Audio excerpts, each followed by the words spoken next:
we go. So super actions. What are super actions? Super actions is the new functions in 3 Design where you can basically program your own tools. You can create tools that you can use over and over. You can edit them, modify them, and even share them. We'll talk about that a little bit later.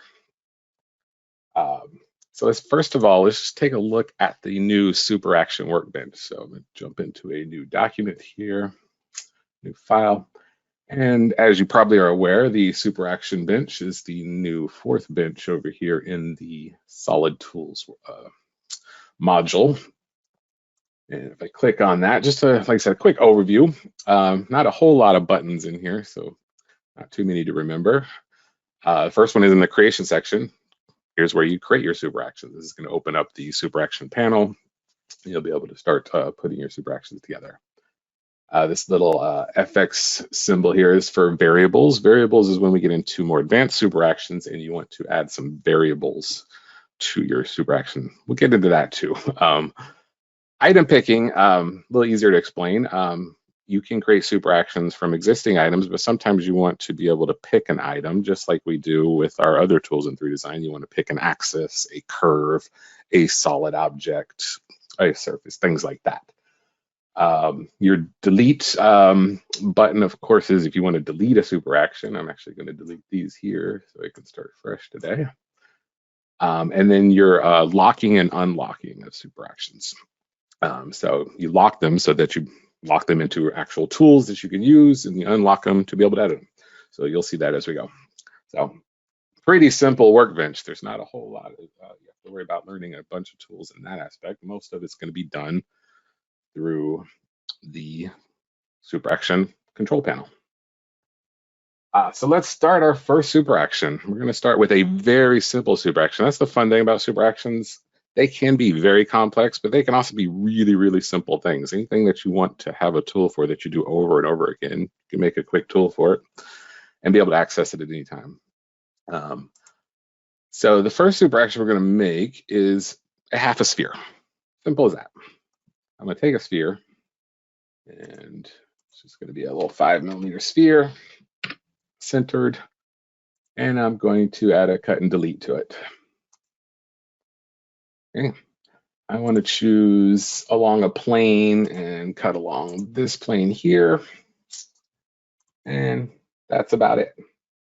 So this item I've created has its history, has all its properties saved in the tree, and that's what we're going to use to create our super actions. This one I don't have to add anything to. I can just create the super action from this item. If I want this item again, I can use it over and over. So we go ahead and I'm going to select the sphere. That way it's already loaded into my super action as I created. I don't have to add them one at a time or add them from the tree.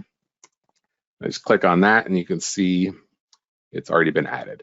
So real quick, let's look at the panels themselves so you have an idea of where everything is and what they do.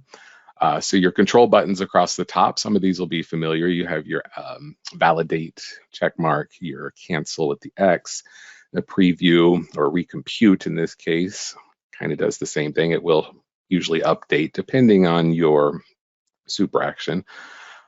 We have our save icon and your unlock and locks icon. This is actually labeled unlock because right now it's unlocked. So keep that in mind. You click this to lock it. The lock will change to locked. And the not sure the translation on that, but that is to change the window size. So if you need to see more of your screen, because the panel can be quite large for super actions because we have a lot of info in there. And then the help button, we don't have the online help system updated yet, so this doesn't do anything right now. You've probably noticed that with V10 in general, so I'm still working on that. All the V9 information is still there. So you can find information on new tools and super actions in the welcome screen for now. And you have your name of your super action. This is where we're going to name it. Your main panel or pane, window pane, I guess you can think of it, or panel, either way, is where you're going to program your super action. You're going to add all the pieces to it and lay them out and set them up. Your relation pane is where you get into more advanced things with formulas. and then options, your general options for that super action. So this first one in our main pane, we have everything set up that we want based on what we imported into it. You can see that history is here, just like we're used to over in the tree. And you can view the properties of each part of this. And this is where I can change my defaults for this super action. I built a 5mm sphere, but later on I might decide I actually meant that to be a 10mm sphere. So that's gonna save that in there in my properties. And then your interface is where you can program an actual interface where you can let the user or yourself make changes within the tool. For our simple super action, we're not gonna add any options for the user. We're going to just set our defaults and be able to build this based on those defaults. So I might decide I actually wanted to use this plane and keeping the top side instead of the bottom side, however we want to do it. For options, I'm not going to go through a couple of these, but for the most part, we have auto recompute. This will auto recompute as you're making changes within your properties panel. When you open up your tool, if I change the size, it'll update automatically. Typically, just like anything else with history, if you're doing something that takes a long time to calculate, it's got a lot of Boolean operations, you're doing deforms, things like that, you may not want to have it auto recompute because it takes a long time for those steps to happen. So you want to make your changes and then hit the preview or the recompute button to see those changes. This one, we're not going to have any properties, so we don't need that. This one allows you to create multiple super items at once. So if you are using a picker, for example, and you pick 4 curves, it will allow you to create that super action on all 4 of those curves that you selected. Similar to like the multi-pipe tool, where you can select a group of curves or multiple curves and create more than one at once. This unchecked, it's only going to create 1 item based on the first selection that the user picked. You have an auto validate of the item. So it'll just automatically validate as soon as you click on the tool. You don't need to hit the buttons. We'll come back to that one. And then displaying the manipulators, we'll get into when we add things like a move, rotate, scale, or any kind of transform, gizmos, things like that. If you want the user to be able to use those on screen, you can turn those on there. It's on by default, it's usually used. And then our icons. So for our icon, for our icons on this one, we can just use the generic super action icon and pick a color for our icon. That way we can kind of, give them some different colors so they don't all look the same over in our menu. But you can also add icons by just clicking the icon here, and it takes PNGs and JPEGs, GIFs as well. And to get these icons, I usually finish my super action, test it, make sure it's all good, and then you build something for that super action, and then go into like deep image and make a small thumbnail size rendering, and then I can select that later. Or you could do screenshots. Here I did a screenshot of the little cut sphere earlier. You could design these in Photoshop or Illustrator. You can download icons from the web and use those. It could be anything you want. So I'm going to choose that little thing as my icon. And that's it for my simple super action. I just want this to cut my sphere in half, keeping the top side, always cutting it all on the OXY plane in this case. So the next step is very important. We're going to lock it and save it. Oh, I gotta give it a name. Should have done that first. This is my half sphere super action.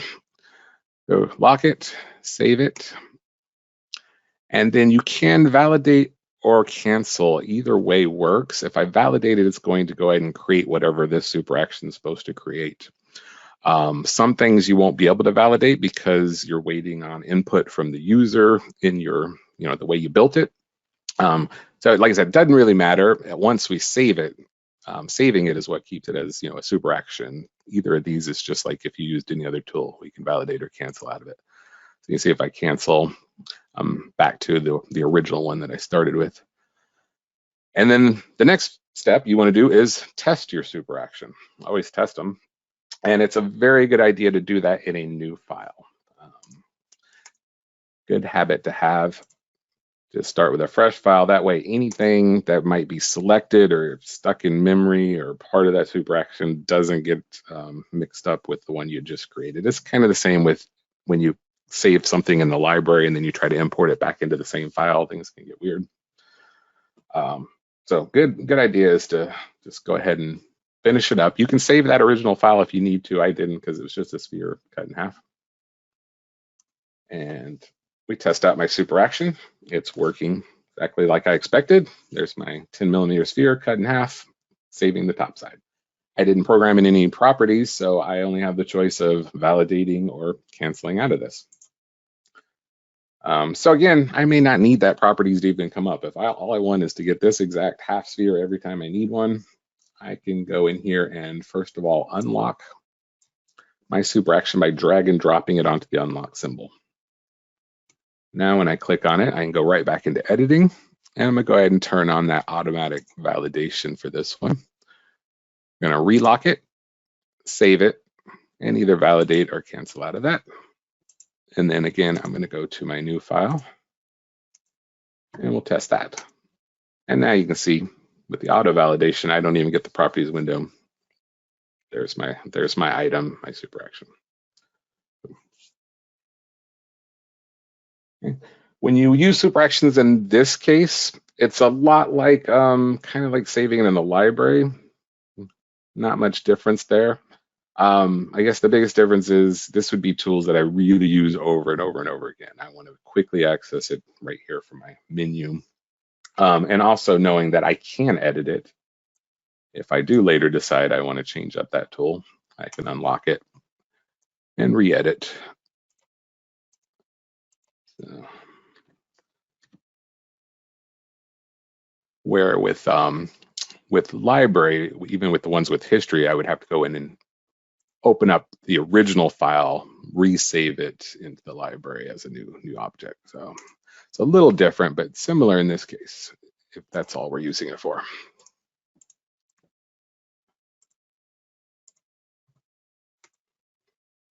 There's my new version. One more thing you can do, if we are editing and I go ahead and change this name, say half sphere number 2, and this one's going to be my 5mm sphere that is offset from the center that way. So let's save that. And you will see by renaming it and saving it, you will get a copy. That is very helpful, especially when you're experimenting. You don't want to accidentally mess up one of your super actions and then have to reprogram and start building it from scratch. Not a bad idea to change the names. We can always delete the one we don't need after we're done with it. Okay, so let me go back in here and reset some parameters the way I want them. I'm going to get rid of number 2. Edit this one. So that is going to be a 5mm sphere, centered. Perfect. So now let's go on to our second super action example. And we want to now make that a little better by adding some properties that the users can change. So we're going to, again, start with our super action we've already started and unlock it. Click on it to edit it. Okay. And we're going to choose from the properties that are already here what we want the user to be able to change. I want the user to be able to change material. So I'm going to drag that right into my interface panel.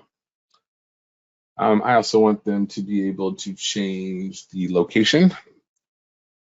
Just grab that section and the size. Okay. Again, I can set my defaults here by just typing them in either section. But now that these are in the interface, we'll be able to actually change those when you open up the tool. Okay. Now this list can be ordered, so if you want things to be in a specific order, you can move them up and down the interface. Maybe I want to pick the size first and then the location. Okay. Let's add a little bit more there, and I'll show you more how we can organize the interface. I'm going to go to the cut and delete here and choose some properties from that. I want to add my cutting type. I've noticed sometimes dragging these little sections can be difficult. You would think to always grab them from the title. Sometimes you either grab them from the empty spot next to it. Just kind of, anywhere in that area should pull it over. So I want the user to be able to change the cutting type, the slice plane, as well as sometimes they may need to flip it. Objects get turned around, so let them choose the other side. So I'm just going to pick and choose what I want them to be able to change. The other thing we could do here is using this add button, organize this a little better by adding a section name.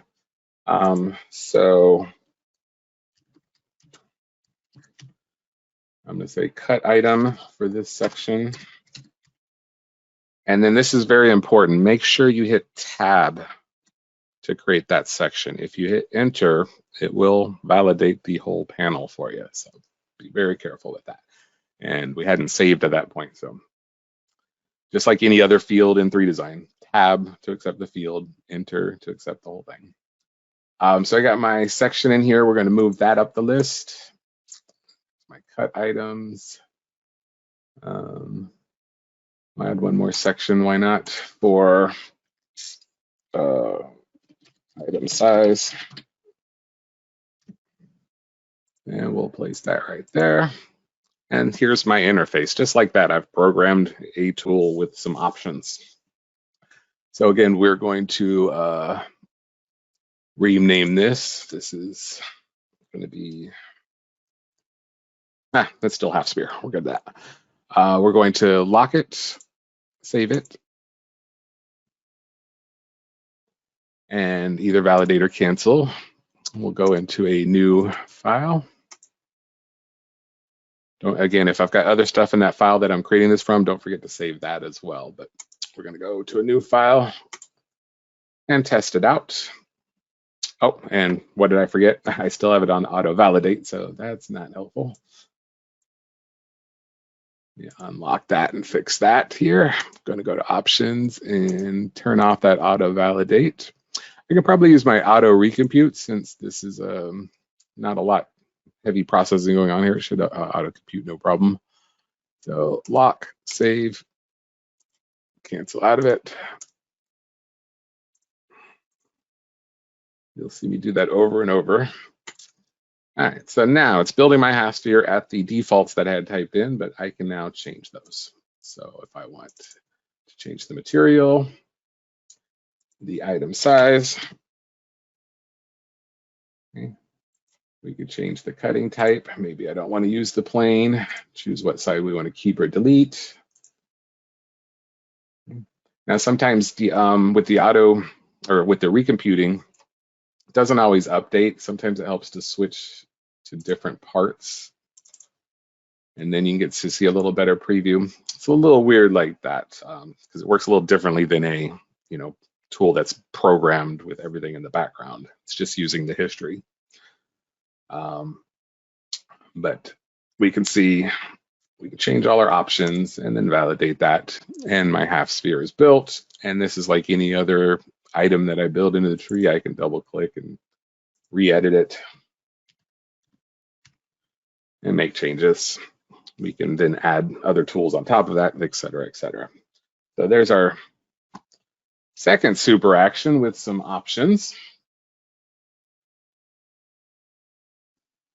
Okay, so now let's say we've got this this function that I like. I want to be able to just take an object, cut it in half, and make some changes to it. But I don't want to have a preset object. I don't want that 5mm sphere as my starting object. I want to be able to just choose any object. So let's add an item picker to our super action. Okay. So again, I'm going to go into my new file just to make sure nothing is selected when I edit my super action that I've already started.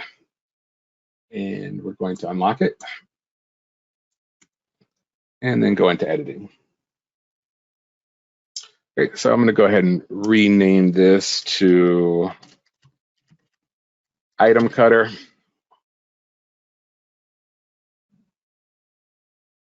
We're going to go into I'm going to go ahead and turn off this auto recompute for now in case I forget later. We're going to go in our interface and get rid of some of these properties since we're going to change it up here. I don't need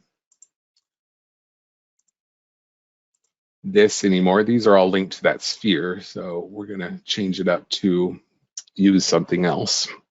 I don't need this section anymore. I don't really need any of this except for the keep other side option.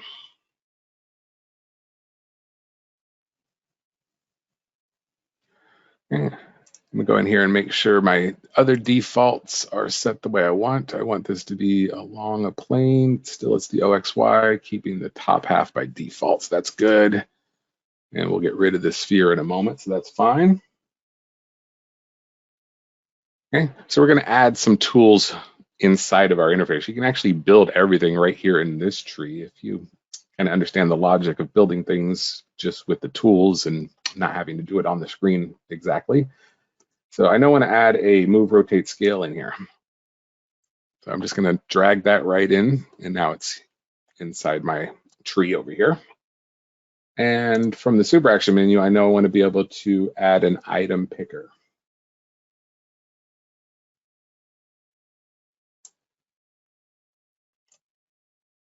Okay, when you drag the item picker in here, we have to choose what kind of item picker we're going to use. And there's a ton of them. You can choose an axis, a plane, different things. In this case, I want a surface, and not necessarily we're picking a surface from an item, a surface object. Everything that we build in 3D design that's not stones, curves, jewelings, other things are surface-based objects. They could be open surfaces or closed surfaces, which we always refer to as solids. So I want to be able to pick those. We're going to give the title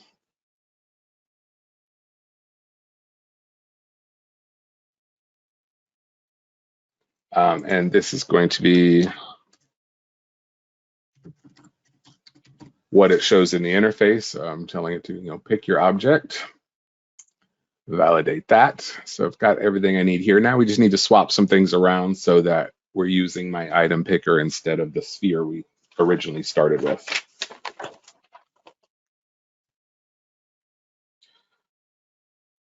Okay, so we're going to add, I want after the user picks the object, I want them to be able to move, rotate, and scale it. So I'm going to open up my properties for move, rotate, and scale and add my item picker as the object to manipulate. So that will be the user item. Then we want to link that move, rotate, scale to my cutter, my cut and delete we did earlier. So I'm going to delete the sphere. Now you want to be careful with that when you're kind of designing these things. Once you delete it from here, we're deleting it from the history. So if we needed that sphere back, we would have to go over here into our tools and recreate it, re-add it. So there's no undo of that. Once it's deleted, it's out of there. And what I want to do, instead of manipulating that sphere, we're going to manipulate our move, rotate, scale.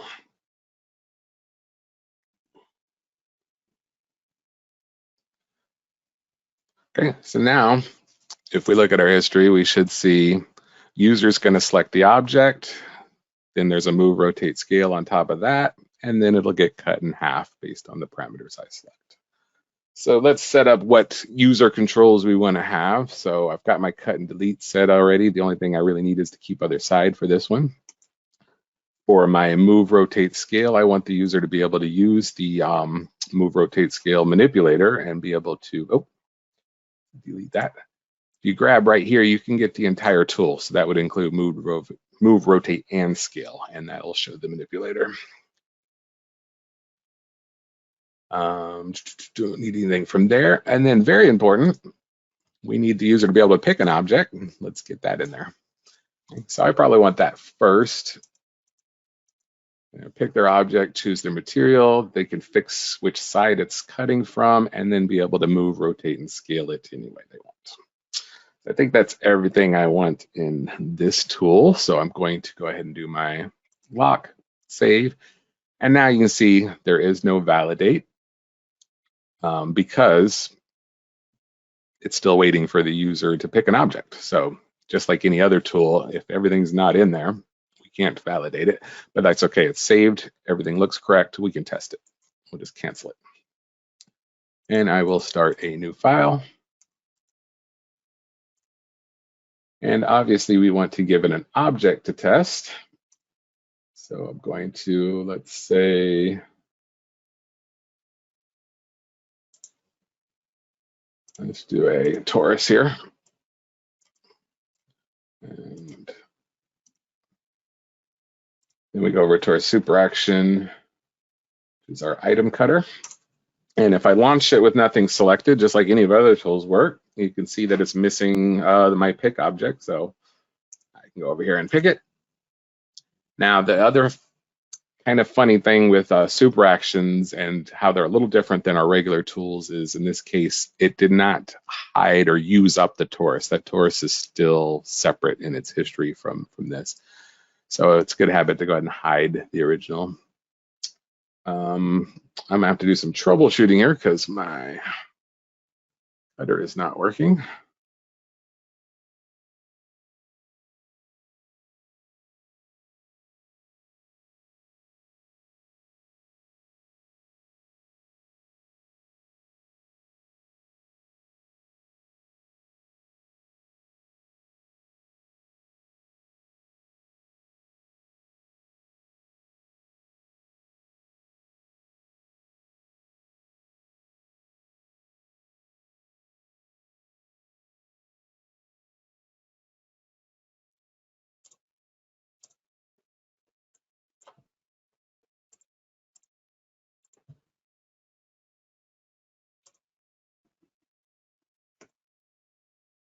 Yay. I have no idea. Something bugged in the background and it was just stopping me from moving forward. I was doing the right steps. So good restart if things start acting weird. Should fix that. I'd love to tell you what happened, but yeah, very weird. Didn't do that in any of my practice for the last week and a half. So back to where we were. So we see it's working now. Like I was saying, the sphere is still showing the item I picked. So it's a good idea to hide that, and we can see what's happening here. My item cutter is cutting the item I picked in half, and I have my options. So I can choose to keep the other side. We can click on any of our move, rotate, scale tools and use the manipulator from here if we want to modify the object in any way. Okay. And again, preview's a little weird with how some of these work. It depends on how they're programmed. But with validate, we should see the result. I now have a cutter with a move, rotate, scale built into it with the presets that I want, and I can use it on any item. So let's test that out on another item.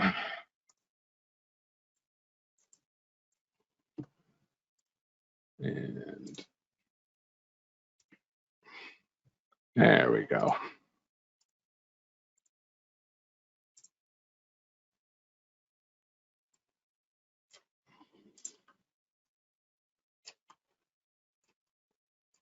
Just like that. Easy, right?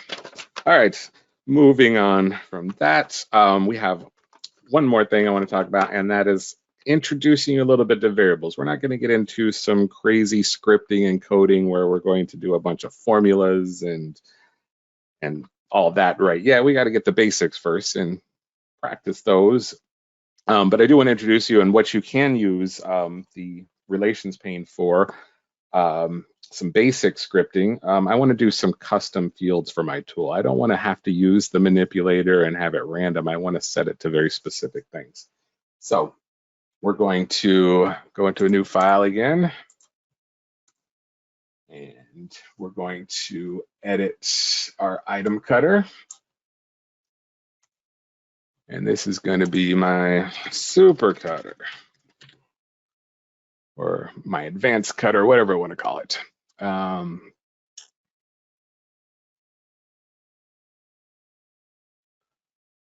Okay, so one of the things I'm going to be working with is scale, and I want to unlock the keep ratio so that if I change, just like any other scale tool works, if I change the X, it's not going to affect the Y or the Z.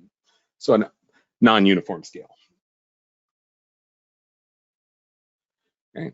So I am not going to be using the move rotate scale tool in this version, so I'm going to get rid of that.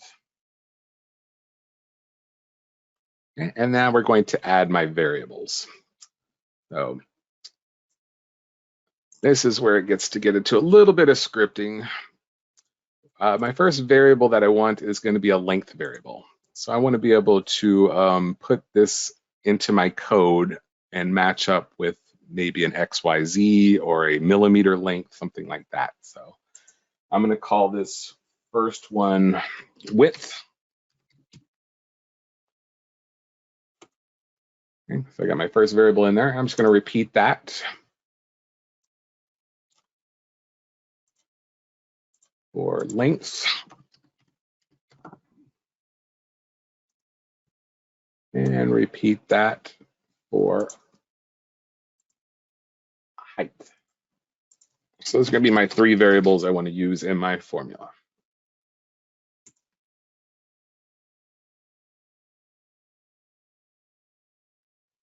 Okay, I want these variables to be user input. So I'm going to add those to my interface: width, length, and height. Okay, so now I need to relate those variables from the user to part of my object, which is going to end up being the scale of my move rotate scale. Okay, so that's where we go to our relation pane. We're going to add a new formula or new code. Okay, and we don't have to know code and type in a bunch of code. It's a lot of kind of picking and choosing, just like we've been doing through the tree and our tools. The first thing we need to do is add an output parameter.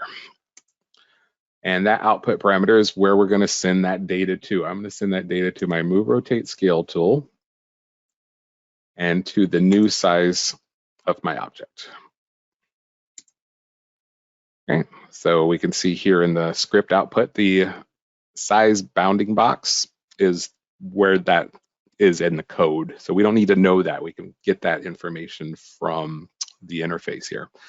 And the data it's sending right now is 000 because nothing was typed in there. So now we need to get that data. Where are we going to get that data from? From those user inputs. Okay, so we're going to add some input fields. The first one's going to be width. Second one is going to be length. And the third one is going to be height.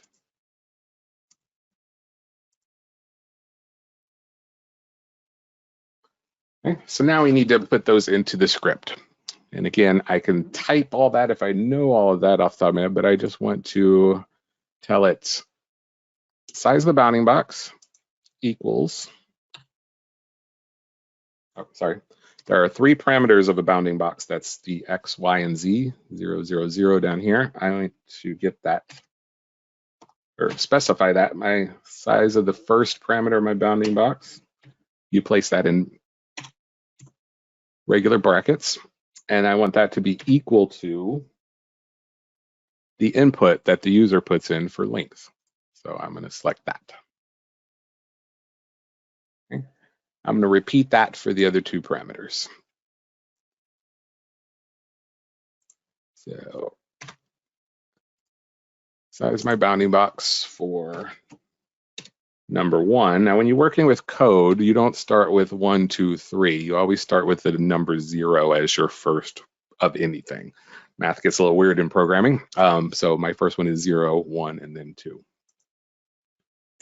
And that one's going to be equal to length 1, which I've labeled length in the output or in the interface.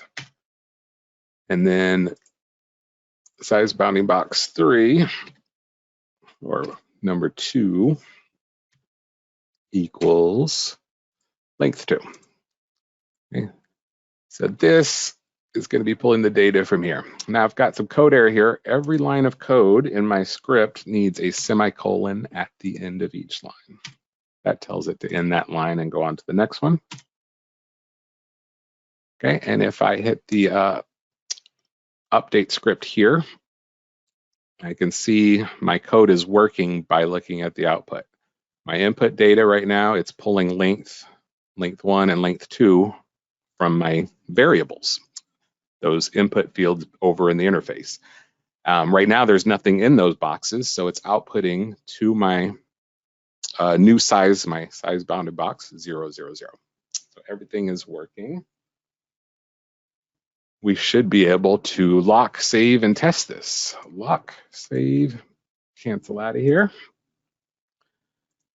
Okay. So test this in a new file. And we're going to create my object.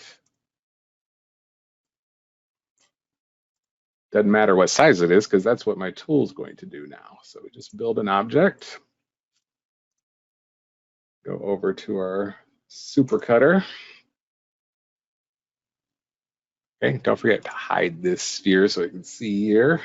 My length, width, and everything was set to 0. I didn't change that, so it's gone. It's invisible right now, but let's see if we put in some width here. I'm going to put in 5 for the width, and 10 for the length, and 2 for the height. I think I messed up again here. Oh, no, there we go. Again, just in preview update here.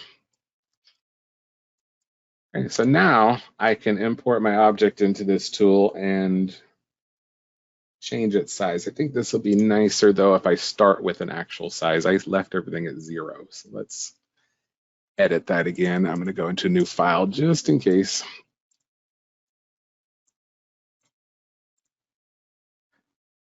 And over here, we can edit our defaults just like anywhere else where I want the new size to be 5 by 5 by 5, let's say. We'll start with that. And lock, save. Actually, I want to check my code here. And now we see with those defaults in there, it's pulling the data from those variable fields properly, 5, 5, and 5, and it's outputting them properly, 5, 5, and 5. So now we should be able to pick our item, have it resize automatically to 5, 5, 5.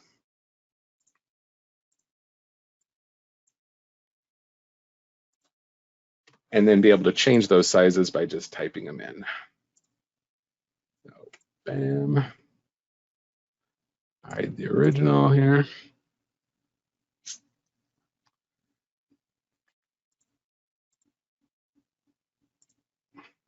Come on now.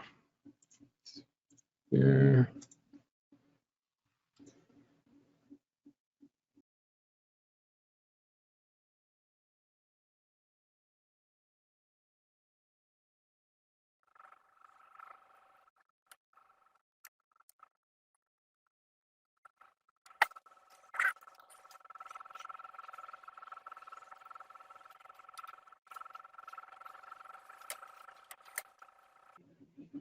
Okay. I missed one little step. This one needs auto recompute, otherwise you're not going to see those changes as I type them in. So now we can manipulate my little cutter and also change its size, width, length, and height. Okay.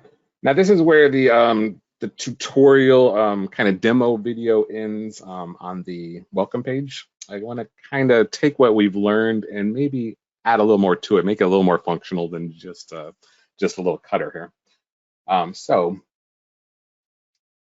we're going to edit it some more. And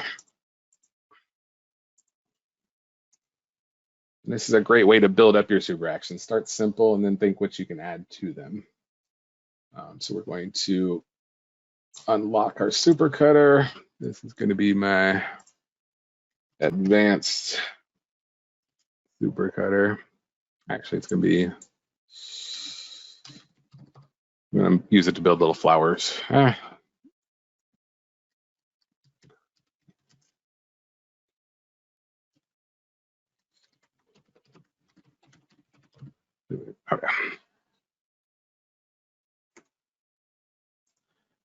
okay, so what I want to do is now have it move the object from the center a certain amount and then circular duplicate it around the center.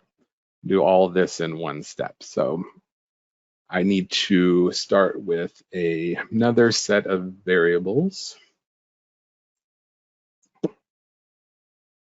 And these are also length variables. This is going to be X.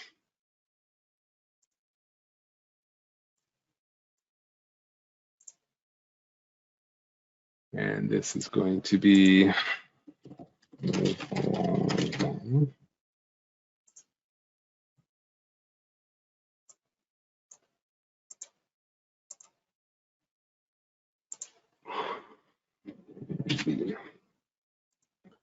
I'm not sure if I selected the right variable for that one.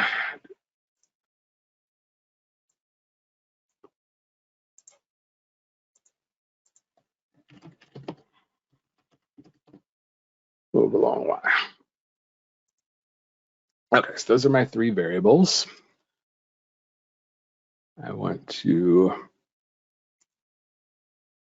set up a new formula with the output this time being in my move, rotate, scale tool. I want to move it along the Y, the X, Y, and the Z. We're just going to only input the Y though. I'll show you that. So there's my new output. It's now at 0, 0, 0. We need to get some input in there, and I'm going to do that by using those input fields I just created. And that's going to be the X, the Y, and the Z.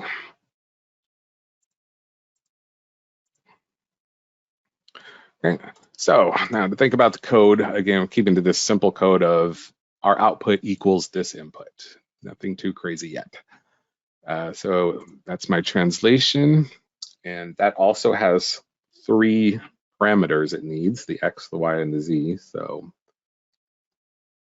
0 equals, and that's going to be X, or length, 0, and a semicolon. Okay, and then this time I'm just going to copy and paste this here because it's pretty repetitive. This is going to be 0, 1, and 2. And this is going to be length 0, 1, and 2. And load my code here. And right now it's inputting 0, 0, 0. So that's translating it to 0, 0, 0 in the output. I'm going to set up some defaults here. My X, I want to stay at 0. My Z, I want to stay at 0. My move along Y, I want to move, let's say, 2.5 millimeters. And I want the user to be able to adjust that. Okay. And you can see that's working because it moved it right there on the screen. And now I want to add my circular duplication. And for that, I want to take my cut and delete object and duplicate it around. Beautiful. And I just want the user to be able to change the number of copies. Think that'll work. We're going to lock, save, validate. Let's test that out. So we'll just give it an item. I like spheres because they're already centered. We'll check other objects too, though.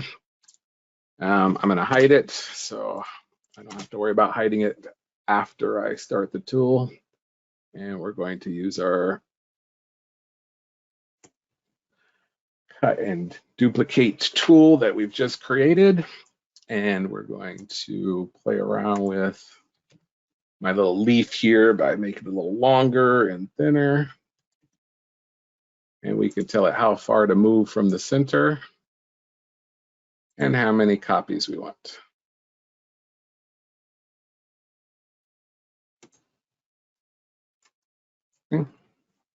I left the merge and the Boolean out of that because of the calculation times. I'd rather just go ahead and Boolean it together after the fact.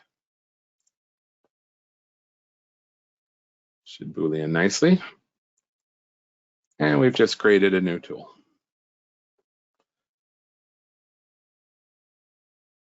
So that's it for today. Like I said, I don't want to overcomplicate things with the formulas yet, but I did want to give you one you can get started with. That one you can kind of play around with and see where you can take a field, an output field, using variables that the user can input, relate those together so you can kind of customize what you can get your data from using user inputted variables instead of just using the properties that are already there in your tools. It's fun stuff. Like I said, use it as what you're comfortable with. You can be very simple and make simple things. You can get really complicated and start linking all kinds of things. This process is good to see how, you saw some troubleshooting there, some unexpected troubleshooting. You saw the process of building it up. Think of a simple tool that you can then expand on. Don't try to build this flower from the flower. Think of it as all the little steps and build little pieces at a time is a great way to do it. You're going to see a ton more examples and videos and things coming up as we start building those. Okay, and let me see if I'm missing any questions here. I think Robert has a good one that I'm just about to talk about, actually. Is this being recorded? It is being recorded. I don't know if I'm going to post this video or just re-record it with some with the proper steps and everything, but we'll see. Pooja, you asked earlier about when do you choose to select auto recompute or not.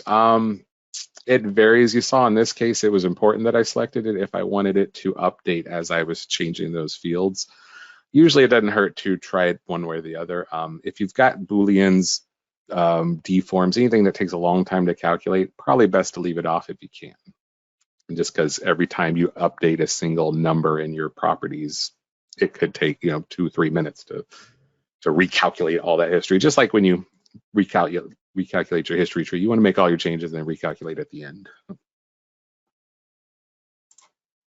Sorry, just sorting my questions list here. There's a lot in here that comments as well. All right.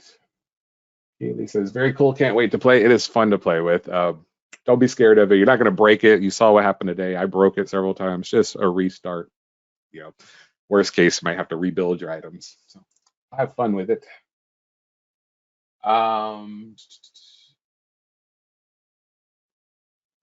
Oh, thanks, Pooja.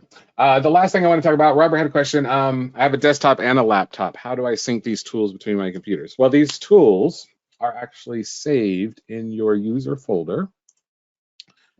That's your Y3K Joule folder in the user folder on the PC side, the Y3K Joule folder on your Mac side. Same location, you find your library, it saves all your data so that it doesn't go overwritten when you update the software and things like that. So I go over to my user folder, there's my username, and then your Y3K Joule folder. Again, that's where you find your materials that you've saved, your favorites, your symbols for your symbol library. You'll see a new folder here now called Super Actions and a new file type called .sax. So SAX files or Super Action files are, they're kind of like VTFs, but they're just specifically to that little tool, that little file. So you can copy these over to another user Y3K Joule folder. So just like you would copy your library over to a different computer, your symbols, if you want to sync all your data between your two computers, really what you can do is just take this Y3K Joule folder, replace it with onto the one that you're moving it over to. Everything should be good good to go there. But if you want to move just your super actions, they're listed here, these SX files. I am working on a new forum page. So log into the forum and you'll, once it's complete, you'll see a new place for sharing super actions. I've got a couple samples I've made that are going to go up first, and there'll be a place you can submit your super actions. They'll get tested. We'll make little icons and give you credit for them and list them on that library, that super action library page. So you'll be able to download more super actions, because as much as we have can put into these super actions, the really cool tools is going to come from you guys. You guys use these tools every day, and you know what you need for the types of jewelry you make. And so yeah, you'll be able to share these, build our sets of tools as a community. We can do some really cool stuff with that. They are editable, once you bring them back in. So you might start with a super action and then add ideas to it. All kinds of fun stuff that we can do that. So should be up in another week or so, hoping about a week. I don't have much next week, so that's my plan. Look for that. Should be some fun stuff in there.